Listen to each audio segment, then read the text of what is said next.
അപ്പുറം ഇപ്പുറമൊക്കെ ആയിട്ടിരിക്കുന്നുണ്ട്. അവരെ ഞാൻ ഇങ്ങോട്ടേക്ക് സ്റ്റേജിലേക്ക് സ്വാഗതം ചെയ്യാണ്. അംബിക മോഹൻ മാം, സിനു, സിജു, മാലവിക, രമ്യ പണിക്കർ, ഇവരൊക്കെ തന്നെയും സ്വാഗതം ചെയ്യാണ്. ഇഷ്ടമുള്ളൊരു കൈയടി, ഇഷ്ടത്തോടൊരു കൈയടി കൊടുത്തൂടെ? നമ്മൾ കോഴിക്കോട് ഒരു മോശമാക്കാൻ പാടുണ്ടോ? സോ എനിക്ക് തോന്നുന്നു ദിലീപേന്റെ ചിത്രങ്ങളിൽ കുറെ അധികം ചിത്രങ്ങളുടെ ഭാഗമാവാൻ മാമിന് സാധിച്ചിട്ടുണ്ട്. അതെ, 2002 മീശമാധവൻ ഒരുപാട് സിനിമകളുടെ ഭാഗമാവാനായിട്ട് ദിലീപേന്റെ കൂടെ ഭാഗമാവാനായിട്ട് സാധിച്ചിട്ടുണ്ട്. ഇപ്പൊ തങ്കമണി വരെ എത്തി നിൽക്കുകയാണ്. എങ്ങനെയാണ് നമ്മള് ദിലീപേന്റെ കൂടെ സ്ക്രീൻ ഷെയർ ചെയ്യുമ്പോൾ ഉള്ള എക്സ്പീരിയൻസ് എന്ന് പറഞ്ഞ? ദിലീപിനെ സത്യം പറഞ്ഞാൽ എനിക്ക് എൻ്റെ മോനെ പോലെ തന്നെയാണ്.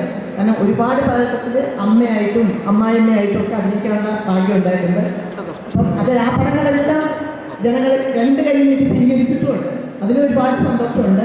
ഇപ്പോഴും ഈ പടത്തിലും തങ്കമണി എന്ന പടത്തിലും എനിക്ക് ഒരു നല്ലൊരു കഥാപാത്രം ചെയ്യാൻ സാധിച്ചു.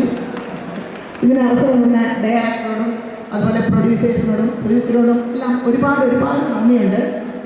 തീർച്ചയായും ഇപ്പം ഞങ്ങൾക്ക് ഇവിടെ നിൽക്കാൻ സാധിക്കുന്നത് നിങ്ങളെപ്പോലെയുള്ള പ്രേക്ഷകർ തരുന്ന സപ്പോർട്ടും സ്നേഹവും അനുഗ്രഹവും ഒക്കെയാണ്. അതുണ്ടെങ്കിൽ മാത്രമേ ഞങ്ങളെപ്പോലുള്ള കലാകാരന്മാർക്ക് വിജയിക്കാൻ പറ്റുള്ളൂ.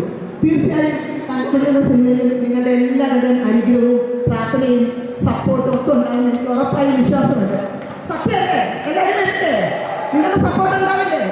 ഉറപ്പായിട്ടും. ഇതാണ് ഞങ്ങളുടെ ശക്തി. ഇത് മാത്രമാണ് ഞങ്ങൾക്ക് പ്രതീക്ഷ. ഈ ഒരു സിനിമ റിയൽ ലൈഫിന് ഇൻസ്പയർ ആണ് എടുത്തതാണ്. അങ്ങനത്തെ കുറേ എലമെന്റ്സിലൂടെയാണ് ഈ സിനിമയിൽ കഥ പറഞ്ഞു പോകുന്നത്. സോ അതിൻ്റെ ഒരു ഭാഗമാവുന്നു അല്ലെങ്കിൽ നിങ്ങൾ തുടർന്ന് തന്നെ ഈ ഒരു സിനിമയിലേക്ക് കയറാം